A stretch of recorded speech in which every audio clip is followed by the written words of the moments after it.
Das hier sind die wahrscheinlich besten und einfachsten Ciabatta, die du zu Hause backen kannst. Ohne Kneten, einfach abends den Teig vorbereiten, im Kühlschrank ruhen lassen und morgens nur noch backen.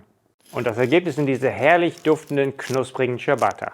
Das Rezept ist wirklich super einfach, ihr könnt da eigentlich nicht viel falsch machen und es verzeiht auch Fehler.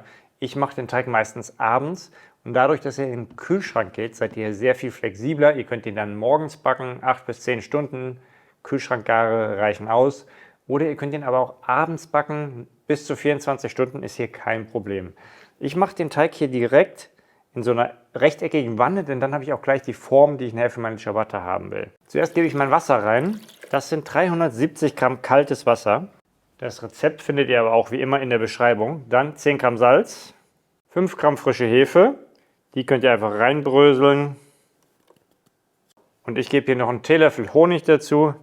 Das ist der gute Blütenhonig aus Hamburg, aus dem alten Land. Ein Teelöffel, 10 Gramm, wenn ihr es abwiegen wollt. Der Honig hilft einfach nachher noch mal ein bisschen bei der Bräunung. So, das könnt ihr jetzt einmal mit dem Schneebesen durchrühren. Dann geht auch schon mein Mehl rein. Das sind 500 Gramm Weizenmehl, Typ 550.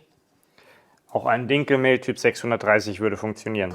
So, und dann schnappt ihr euch einen Holzlöffel und rührt das einfach durch, bis wirklich das ganze Mehl das Wasser aufgenommen hat. Und ich weiß, jetzt werden wieder so ein paar Experten unten in die Kommentare schreiben, aber er hat doch gesagt, ohne Kneten. Also erstens ist das kein Kneten, das ist Rühren. Kneten ist eine andere Geschichte. Und zweitens, natürlich kann man nicht einfach Mehl und Wasser zusammenschütten und auf magische Weise ein Brot erwarten. Also das ist, ein bisschen rühren müssen wir hier. Das ist aber wirklich in 2 Minuten erledigt. So, und so reicht das auch schon. Ihr könnt dann mit einer Teigkarte hier den Löffel noch ein bisschen abschaben und auch die Ränder so ein klein bisschen sauber machen. So, dann gebe ich da noch ungefähr 10 Milliliter oder 10 Gramm Olivenöl oben drauf. So, und das könnt ihr jetzt hier ein bisschen mit der Hand einfach die Ränder so ein bisschen auch einreiben mit dem Öl direkt. Das ist einfach dann dafür da später, dass der Teig hier einfach herauskommt. Ja, und dann hebt ihr den einmal hoch. Dann habt ihr die Hände ölig, dann klebt der Teig auch nicht mehr groß. Und so haben wir die Seiten direkt geölt.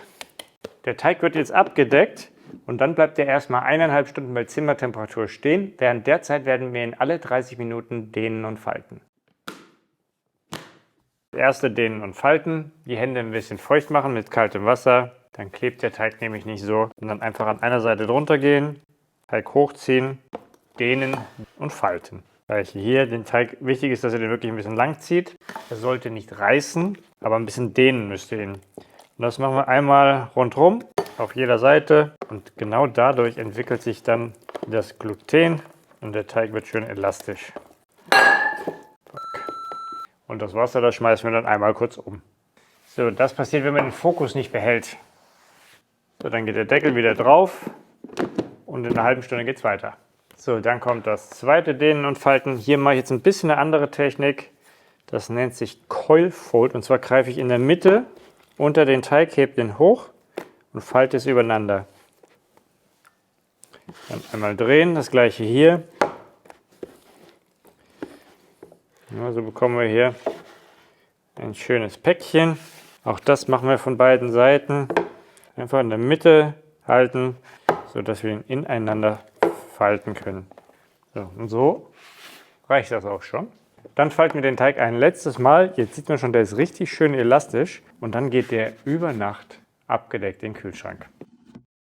Mein Teig, der war jetzt 12 Stunden im Kühlschrank. Um 10 Uhr abends habe ich ihn reingestellt. Jetzt haben wir 10 Uhr morgens. Der sieht jetzt wunderbar aus. Ist herrlich aufgegangen.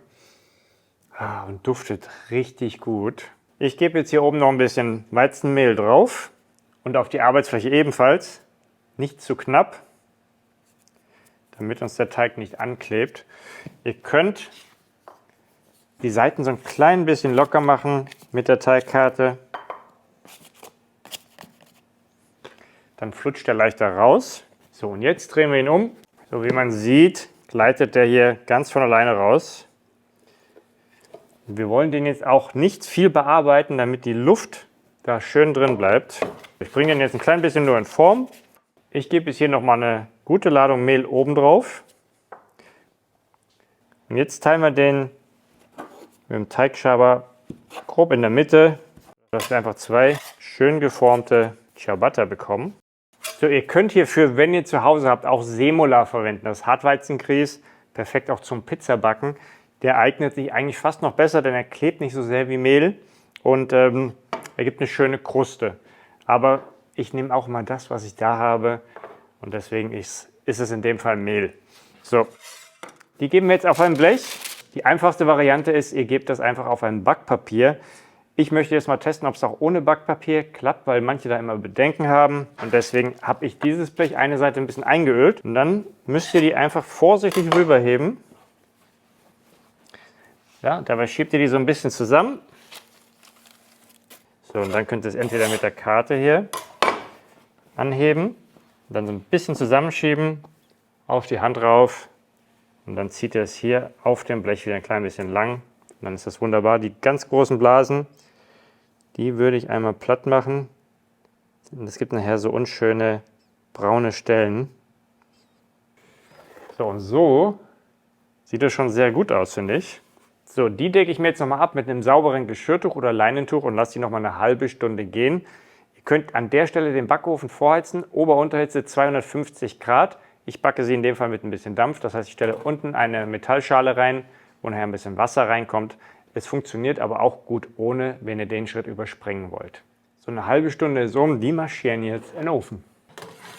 Ciabatta rein, bisschen Wasser und Tür zu. 20 Minuten braucht es ungefähr. Und das sind meine Ciabatta. Nach 20 Minuten schauen die nicht wunderbar aus. Und beides hat funktioniert. Die Variante auf dem ohne Backpapier ging, ist hier ein klein bisschen am Anfang angehangen. Deswegen ist hier so ein kleiner Riss entstanden, weil der Teig sich nicht abheben konnte. Das ist hier nicht passiert. Also ihr könnt, wenn ihr ein gutes Blech habt, ruhig auch auf das Backpapier verzichten.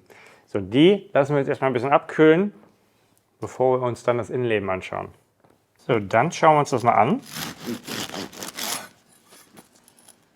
Ja, wunderbar schaut das aus, würde ich sagen. So, und dann einmal der Länge nach durch.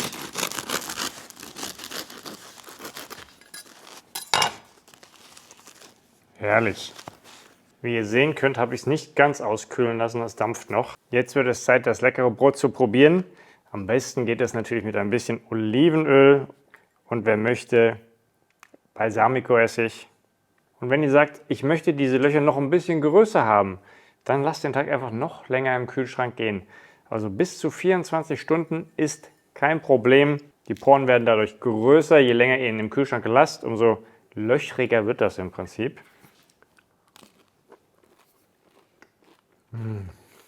Also dieses Brot schmeckt sowas von lecker und das kann wirklich jeder zu Hause nachbacken. Da gibt es eigentlich keine Ausreden. Und für Nicht-Abonnieren auch nicht, denn das ist kostenlos. Einfach hier unten auf Abonnieren klicken und wenn euch meine Videos gefallen natürlich, verpasst ihr auch keins mehr. Wenn ihr das zum Grillabend mitbringt, dann braucht ihr gar nichts Gegrilltes mehr. So lecker ist das. So, das war's für heute. Ich hoffe, das Video hat euch gefallen und ich konnte euch Lust aufs Nachbacken machen. Gerne euer Feedback in die Kommentare schreiben, wenn ihr es ausprobiert habt und eure Rezeptwünsche und was euch sonst so auf dem Herzen liegt. Und damit sage ich Tschüss, viel Spaß, bis zum nächsten Mal. Ciao, ciao.